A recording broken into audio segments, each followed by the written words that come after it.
여호와께 너희는 어떻게 이렇게밖에 보답을 못하느냐. 이 말씀이에요. 어떻게 보면 이 말씀은 책망입니다. 무서운 책망이에요. 그 당시 이스라엘 백성들이 하나님의 은혜를 깨닫고 감사로 보답하지 못한 것을 잘 알 수 있는 장면이기도 합니다. 그래서 오늘은 이 말씀을 중심으로 해서 저는 오늘 여러분과 함께 은혜는 감사로 준비하여 보답하라. 따라합시다. 은혜는 감사로 준비하여 보답하라.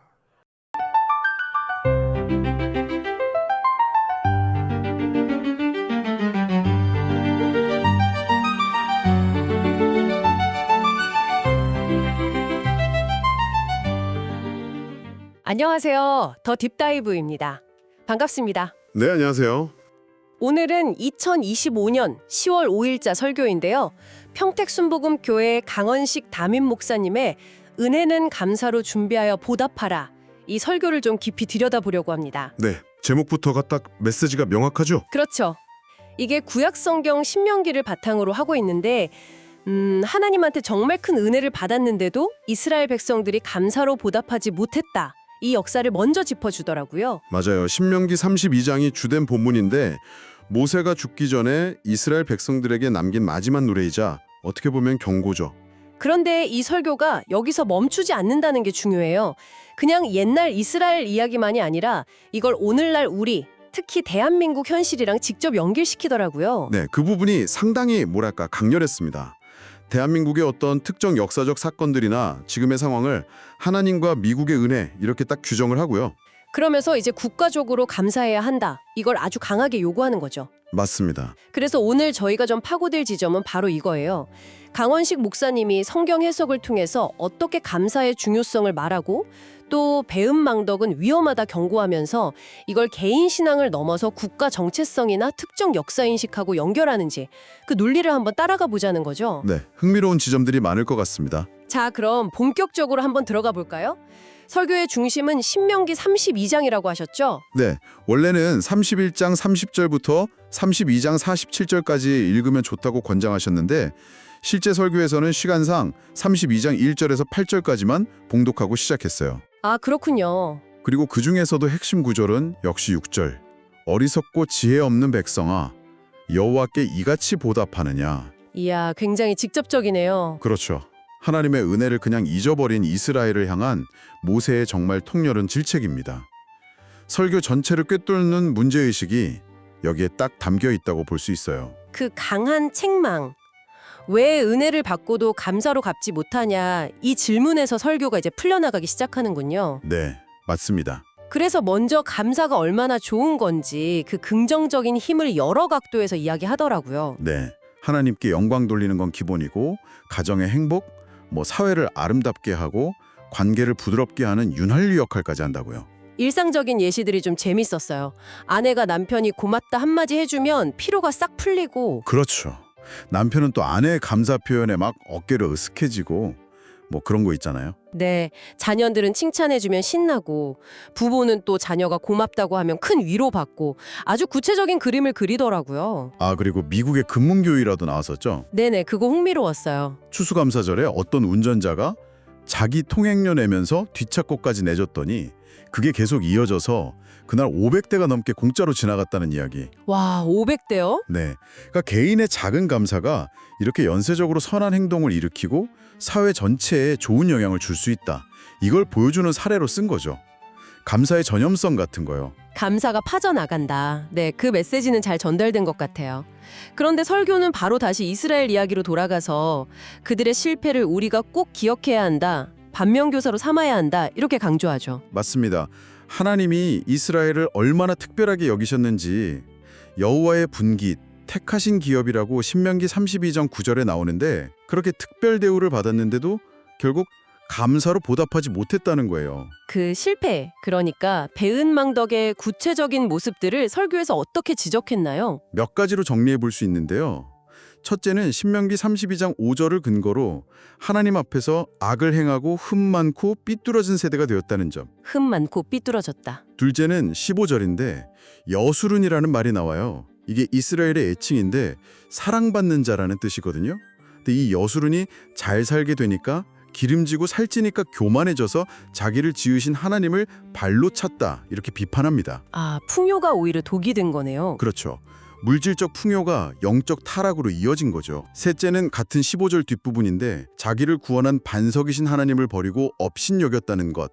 은혜를 원수로 갚은 격이죠. 네. 넷째는 17절인데 마땅히 드려야 할 감사 제사는 안 드리고 귀신, 그러니까 우상에게 제사했다는 지적입니다. 신앙의 기본이 무너진 거죠. 우상 숭배까지. 다섯째는 18절인데요. 아예 자신들을 낳고 길러주신 하나님을 완전히 잊어버렸다. 하나님과 상관없는 백성이 되그렸다. 이렇게까지 해석을 합니다. 와, 단순히 잊은 걸 넘어서 적극적으로 배신하고 관계가 끊어진 상태군요. 이게 설교 전체를 흐르는 경고의 핵심이네요. 네.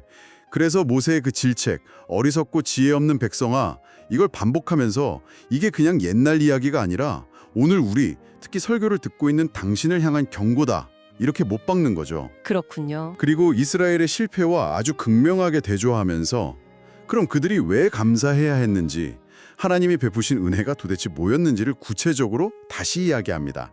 감사의 근거를 제시하는 거예요. 아, 어떤 은혜들이 있었는지요? 이것도 신명기 32장을 따라서 설명하는데요. 9절에서는 하나님이 이스라엘을 자신의 특별한 소유, 분깃과 기업으로 선택하셨다는 것. 네. 10절에서는 그 황무지, 짐승 울부짖는 광야에서 그들을 만나주시고 보호하시고 자기 눈동자같이 지켜주셨다는 은혜. 눈동자 같이. 그리고 11절 12절에서는 독수리가 날개로 새끼를 업어서 인도하듯이 하나님 홀로 그들을 가나안 땅으로 안전하게 인도하셨다는 비유를 들고요. 네. 13절 14절에서는 그 척박한 땅에서도 반석에서 꿀을 내고 굳은 반석에서 기름을 내고 밭재 소산, 양의 기름, 소의 젖, 온갖 좋은 것으로 풍족하게 먹이셨다는 사실들을 쭉 열거합니다. 신명기 8장을 인용해서 광야에서 만나와 매출하게 주신 것까지 언급하면서요. 정말 엄청난 은혜를 받았네요. 그런데 이걸 다 잊었다는 거군요. 그렇죠. 특히 설교에서 강조하는 부분이 신명기 8장 18절인데요. 내 하나님 여호와를 기억하라. 그가 네게 재물 얻을 능력을 주셨음이라. 아, 재물 얻을 능력 자체를 하나님이 주셨다. 네, 그러니까 우리가 가진 모든 능력, 심지어 돈 버는 능력까지도 근본적으로는 하나님에게서 온 거다. 이걸 잊지 말라는 거죠.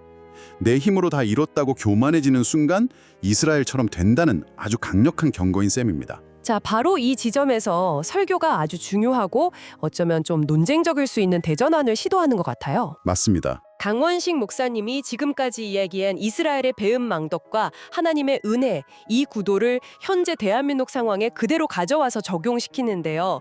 여기가 설교의 핵심 메시지 같아요. 우리가 좀 주목해야 할 부분이고요. 네, 맞습니다.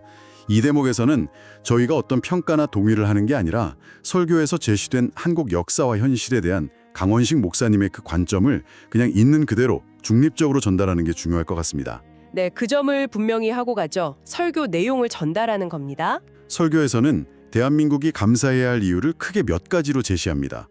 첫째는 고난의 역사를 먼저 언급해요. 반만년 역사 동안 932번 외침을 당했고 5.3년에 한 번꼴로 침략을 받았고 36년 일제강점기도 있었지만 그 속에서도 지켜주신 은혜가 있다는 거죠. 네. 둘째는 1945년 해방의 은혜입니다. 근데 이걸 첫째는 하나님의 은혜, 둘째는 미국의 은혜 덕분이라고 명확하게 규정해요. 특히 미국이 원자폭탄을 초하해서 일본이 항복하게 된 걸 미국의 은혜라고 아주 직접적으로 표현합니다. 미국의 은혜라고 딱 명시하는군요. 네. 셋째는 대한민국 건국의 은혜인데요. 당시 소련의 공산주의 확장을 막으려고 미국이 개입했고 38선 분단 상황 속에서 대한민국이 자유민주주의, 자유시장 경제, 한미동맹, 그리고 기독교 정신 위에 세워졌다고 설명합니다. 이걸 북한 현실과 비교하면서 감사해야 한다고 하고요. 기독교 정신까지 언급하는군요. 네. 넷째는 6.25 전쟁에서의 은혜입니다. 공산화를 막은 결정적인 계기가 메가더 장군의 인천 상륙 작전이었다. 이걸 하나님의 은혜로 해석하고요. 중공군 개입으로 통일이 안 된 건 아쉬워하면서도 그때 희생한 미군들 약 4만 8천 명이 사망했고 장군 자녀도 30명 넘게 포함됐다고 하면서 그들의 희생에 감사해야 한다고 강조합니다. 미국의 희생에 대한 감사를 강조하는군요. 다섯째는 번영의 은혜입니다. 전쟁 직후에 1인당 GDP가 68달러였는데 지금은 세계 10위권 경제대국, 군사력 6위 국가가 된 이 기적적인 발전을 이야기해요. 이것도 북한과 비교하면서 감사해야 한다고 주장하고요. 그리고 이런 번영의 배경에는 강한 미국이 우리를 지켜주고 있기 때문이라는 인식을 아주 분명하게 드러냅니다. 아, 미국의 보호가 있었다. 마지막 여섯째는 선교 대국이 된 은혜입니다. 인구 대비 세계에서 가장 많은 선교사를 보내는 나라가 된 것을 하나님의 특별한 축복이자 은혜라고 설명하고요. 네, 이렇게 쭉 나열된 은혜들을 설교에서는 대한민국의 역사적 사실로 제시하고 이것을 잊거나 부정하는 것을 이스라엘의 배은망덕각과 떡시 보면서 아주 강력하게 경고하는 거죠. 그렇습니다. 예를 들어 미국에 대해 비판적인 시각을 갖거나 특정 역사 교과서의 서술 방식 혹은 가정이나 학교, 직장에서 나타나는 여러 갈등들, 예를 들면 노조 활동 같은 것들을요. 이런 것들을 전부 다 국가적 은혜를 잊고 대한민국의 근간을 흔드는 배은망덕한 행위로 해석하는 시각을 보여줍니다. 네, 심지어 설교에서는 이런 현상들을 그람시의 진지전, 그러니까 설교자분의 해석에 따르면 문화나 교육을 통해 사회의 기본 가치를 서서히 바꾸려는 공산주의 전략, 이런 것과 연결시키기도 하더라고요. 맞아요. 그래서 배은망덕, 정신들 차려요. 이런 아주 강한 어조의 표현들이 등장합니다. 여기서 정말 흥미로운 건 개인의 신앙적 감사를 넘어서서 어떤 특정한 역사관이나 정치적인 입장이 국가적 감사라는 이름으로 아주 강하게 요구되고 있다는 점인 것 같아요. 네, 정확히 보셨습니다. 그런 진단과 경고에 이어서 그런 우리가 구체적으로 어떻게 감사하며 살아야 하느냐, 은혜에 보답하는 실천 방법들을 제시하는데요. 아, 실천 방안 어떤 것들이 있나요? 첫째는 보답하기를 배우고 가르치라고 합니다. 디모데전서 5장 4절을 근거로 들은데요. 자녀는 부모에게 효도로, 학생은 스승에게 존경으로, 직원은 사장에게 성실함으로, 성도는 목회자에게 순종과 섬김으로 보답하는 걸 배워야 한다고 강조합니다. 관계 속에서의 보답이군요. 네. 그러면서 요즘 학생이 교사를 폭행하는 사건이나 민주노총, 한국노총 같은 노조의 투쟁, 또 특정 법안들, 예를 들면 노란봉투법이나 상법 개정안 같은 것들을 이런 보답의 원리가 무너진 사례로 비판적으로 언급하고요. 아, 사회 현상과 연결해서 비판하는군요. 둘째는 마음을 넓히라고 권면합니다. 고린도후서 6장 13절을 인용해서 은혜에 보답하려면 마음이 넓어야 한다. 감사가 마음을 넓히는 역할을 한다. 이렇게 설명합니다. 그리고 잠언 23장 26절을 들어서 우리 마음 자체를 하나님께 드리는 게 중요하다고 하고요. 마음을 넓히고 마음을 드리고. 네. 셋째는 어떠한 감사로 보답할까? 이걸 스스로 질문하고 고민하라고 촉구합니다. 데살로니가전서 3장 9절처럼 받은 은혜의 크기와 깊이를 헤아려서 그에 합당한 감사를 드려야 한다는 거죠. 누가복음 12장 48절 많이 받은 자에게는 많이 요구할 것이라는 구절을 인용하면서요.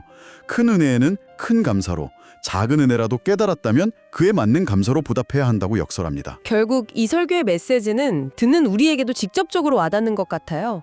추석 같은 명절에 가족끼리 모여서 서로 감사하고 하나님께 감사하는 것을 넘어서 설교자가 제시하는 그 국가적 은혜, 즉 대한민국의 역사와 번영에 대한 감사도 잊지 말고 실천해야 한다. 이렇게 강력하게 촉구하는 거잖아요. 그렇죠. 개인적이고 관계적인 감사를 넘어서 훨씬 더 크고 어떻게 보면 좀 정치적인 차원의 감사까지 요구하고 있는 셈이죠. 자, 오늘 저희가 살펴본 강원식 목사님의 설교 은혜는 감사로 준비하여 보답하라 한번 정리해 볼까요? 이 설교는 고대 이스라엘의 배은망덕 역사를 오늘 우리의 거울로 삼아서 개인과 가정 그리고 특히 대한민국이라는 국가 공동체 차원에서 하나님이 주신 은혜를 기억하고 감사로 보답해야 한다.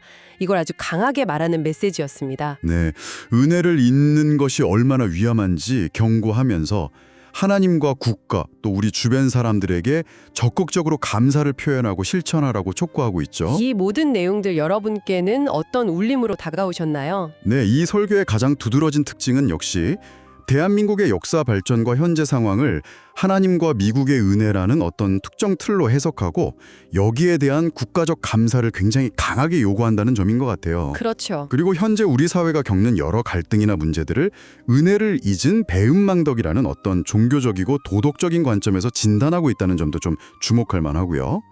그러니까 신앙과 특정 역사관 그리고 애국심이 아주 긴밀하게 결합된 형태의 메시지라고 할 수 있겠습니다. 마지막으로 이 설교 내용을 바탕으로 여러분 스스로에게 한번 던져볼 질문을 남겨드리면서 마무리할까 합니다.